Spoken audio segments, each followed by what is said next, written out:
reklamo ng Cebu LGU ang Cebu Ports Authority. Nagtatayo raw kasi ng mga estruktura sa pantalan nang hindi nagpapaalam sa kanila. Nagbabalik si One News Desk Dale Israel. Dale?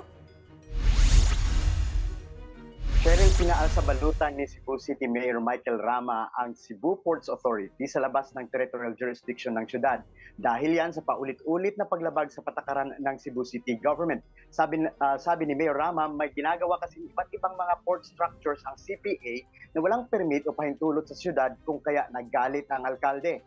Kasama na ang port expansion at ilang mga building sa loob ng CPA na namamahala sa lahat ng pantalan sa Cebu. Pero giit ng Cebu Port Authority, covered sila ng isang special law kaya hindi sila sakop ng Cebu City Office of the Building Official.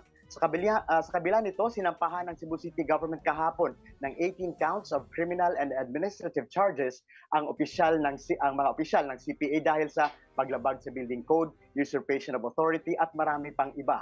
Ang alitan ng Cebu City Government at CPA ay nag-ugat din sa agawan ng lupa malapit sa dagat sa Mactan Channel. Pinag-aagawan din nila ang 100-year-old Kumpanya Maritima o Old Port Building na nais gawing tourist destination ng syudad. Ayon sa CPA, sa kanila daw ang lupa nito kalinsunod sa batas na sa kanila ang lahat ng ports ng Cebu. Nahinto din ang expansion ng carbon public market ng syudad nang sabihin ng CPA na sa kanila din ang portion ng lupa na ginagawang carbon market building malapit sa pantalan.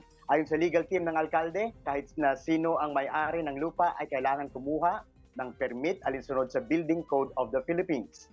Cheryl, kakausapin daw ni Mayor Rama si Pangulong Bongbong Marcos para malipat agad ang CPA sa ibang lugar. Gaya sa bayan ng Konsolasyon, Cebu kung saan may ginagawa din naman ang bagong international port doon. Cheryl? Daghang salamat, Dale Israel ng One News Cebu.